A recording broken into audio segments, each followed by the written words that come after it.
umum. Kenapa? Karena semua yang hadir di sini sholat malam, alhamdulillah. Dibangunkan jam 4. Tadi siapa yang adzan awal?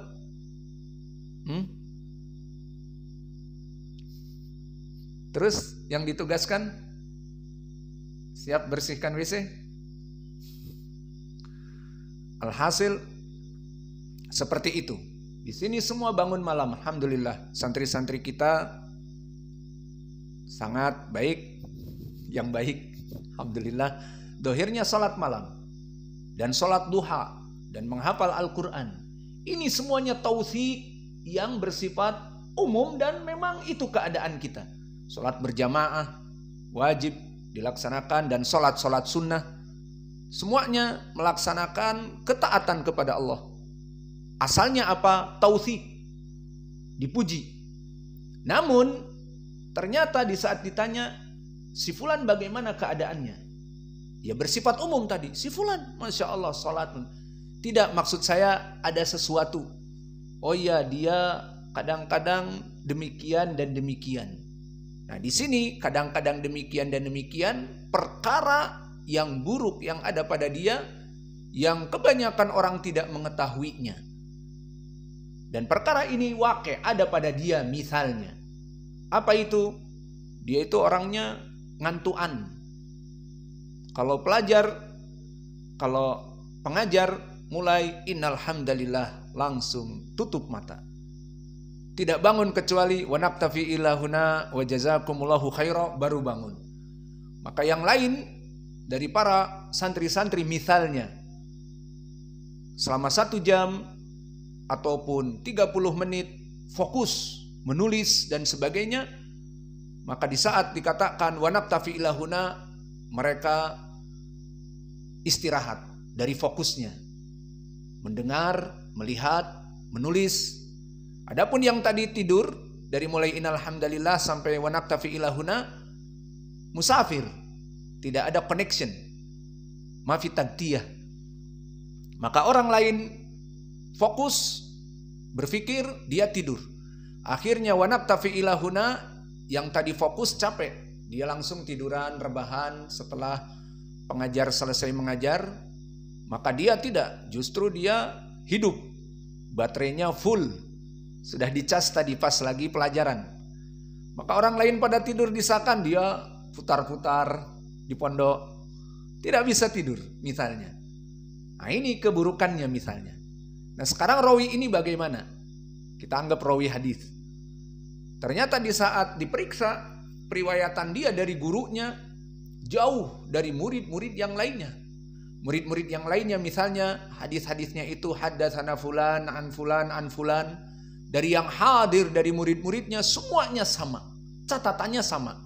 Kecuali yang tukang ngantuk tadi tidak menulis atau menulis salah. Haddatsana fulan ditulis alan. Haddatsana misalnya Sufyan ditulis Susan sama-sama sin misalnya. Atau haddatsana Sufyan ditulis haddatsana Sofwan. Maka Sofwan dengan Sufyan lain. Bisa jadi Sofwan siapa? Tidak ada dari guru kita namanya Sofwan misalnya. Akhirnya periwayatan dia aneh. Nah di sini dia didhaifkan. Padahal tadi kan dipuji. Dia sholat. Nah, masalah sholat malam, dia sholat malam. Masalah dia melaksanakan kewajiban-kewajiban sholat berjamaah dan sholat duha yang sunnah.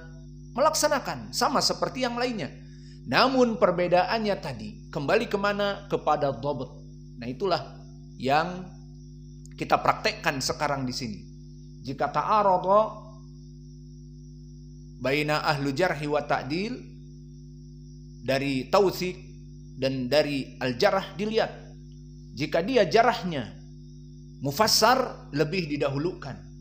Kenapa? Alasannya oleh para ulama disebutkan didahulukan karena ma'a al-jarah mufassar ziyadatul ilm. Karena pada yang menjarah mufassar tambahan ilmu. Itulah tadi gambarannya. Orang awam yang baru datang melihat kalian, Masya Allah, pada menghafal, Masya Allah, melaksanakan demikian dan demikian. Itu bersifat umum. Namun orang-orang yang spesifik khusus melihat kalian, Bukan kepada itu, apa? Ini tukang tidur. Ini nggak nulis faidah. Ini bagaimana mau tulisannya benar? Dia ngantuk. Apa yang dia tulis haddatsana salah tulisannya. Maka di sini jarah mufassar lebih daripada tautsik mubham karena yang menjarah mempunyai ilmu. Maka kembali kepada contoh tadi, seperti Abu Hatim mempunyai ilmu lebih tentang Ismail ibnu Abi Uwais, dia katakan kana mughaffalan. Dan Yahya ibnu Ma'in juga mempunyai ilmu lebih di saat dia mengatakan bahwa rawi ini hafalannya buruk dan seterusnya daripada orang-orang yang memujinya. Dan begitu pun tentang keadaan Syarik ibnu Abdullah al-Qadhi. Orang melihat kepada zaman dulu sebelum dia menjadi qadhi, dia muhaddis, dia siqah, hadisnya bagus. Itu dulu. Kemudian setelah diikuti, setelah dia menjadi qadhi, sayyi'ul hifdh, sa'a hifduhu, kata Imam Abu Hatim. Maka ini menunjukkan bahwa jarah mufassar lebih didahulukan dari tautsik mubham. Paham ya? Dari contoh ini. Masuk kepada perkara yang lain apa sudah? Cukup? Semua pada ngangguk. Cukup. Taib. Kita simpulkan dari pelajaran yang bisa kita ambil di fasal ini, ta'arud al-jarh wa ta'dil, terjadi perselisihan di antara para ulama dalam pentausikan atau pujian kepada seorang rawi ataupun kepada dai yang kita praktekkan sekarang. Antara para ulama terjadi ikhtilaf. Nah, mana yang kita ambil tadi masuk kepada kaidah jumhur, lihat jarah yang mufassar daripada tautsik mubham. Maka maaf, di sini kita mempraktekkan teori ini bukan hanya pada zaman ulama terdahulu yang hidup di zaman tabi'i, itba'ut tabi'in, dan yang setelahnya. Bukan hanya itu, tapi itu yang kita pakai. Dan itu kenapa kami mengajarkan ilmu ini, agar kalian menjadi pentahqiq hadis. Dan pekerjaan kita sehari-hari dalam mentahqiq hadis akan bertemu dengan rawi-rawi di zaman doeloe, di zaman tabi'i, mahaluh, di zaman itba'ut tabi'i.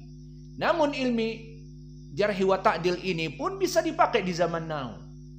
Seperti contohnya, misalnya sebagian dari ulama tahu atau tidak tahu tentang rawi, atau kalau kita katakan di zaman now dai, di mana dai ini diketahui oleh orang yang hidup di zaman now dan sama-sama berdakwah dengan dia dan sama-sama juga muridnya dari alim ulama yang kibar. Maka dai ini sekarang tamayyu, terlalu lebay, terlalu bermudah-mudahan berhubungan dengan kelompok-kelompok yang tidak baik. Maka dia memuji roja dan dia memuji perkara-perkara yang tidak seharusnya dipuji. Kemudian dari para ulama ada yang husnudzon kepada dia, bahkan diundang ke Indonesia oleh kelompok ini. Para ulama mau-mau saja, dan ulama ahli sunnah. Dan di sana telah datang jarah mufassar. Dan jarah mufassarnya dengan lafaz misalnya makir, la'ab, mutalawin. Dan yang menjarah ini pun kedudukannya rawi yang tinggi, ahlu jarhi wa ta'dil. Disebutkan oleh Al-Albani, orang ini hamilul liwa al-jarhi wa ta'dil. Dia pembawa bendera jarah wa ta'dil di zaman now. Menyebutkan dengan tafsir tadi. Maka jarah mufassar di sini aula min tautsik mubham. Siapa yang mentautsik mubham? Walau alam telah disampaikan ucapan ini atau tidak. Dan di sana ada poin yang paling penting. Taib hada rajul hal ya'ish wahdahu fi Indonesia? La.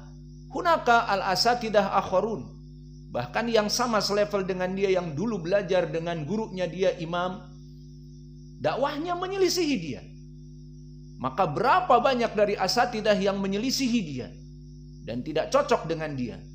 Ini pun menjadi poin nanti di dalam permasalahan ta'arud jarh wa ta'dil. Ada bab kalamu ahlu bilad aula min kharijil bilad au kalam ahlul bilad muqaddam, bahwa ucapan dari penduduk negeri lebih didahulukan dari yang di luar negerinya. Iya apa tidak? Karena yang di dalam negerinya seperti dai-dai yang berseberangan dengan dia banyak dari ahli sunnah. Semuanya mempersaksikan ini dalilnya. Tanggal demikian dan demikian dia melaksanakan ceramah bersama kelompok roja dan sebagainya. Dan ucapannya tentang permasalahan ini demikian dan demikian. Namun dia setiap tahun mengajak dai-dai ahli sunnah minal Yaman atau min ghairih ya'ti ila markazihi. Fal'an ta'arud bainal jarhi wa ta'dil. Maka sekarang terjadi permasalahan perbedaan jarh wa ta'dil.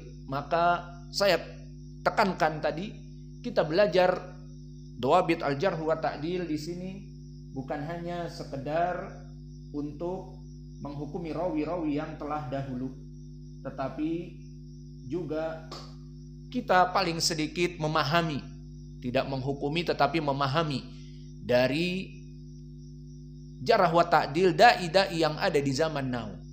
Sehingga tentang permasalahan yang tadi kami misalkan, bagaimana para ulama memuji dan juga para ulama menjarah mufassar, dan juga ahlul bilad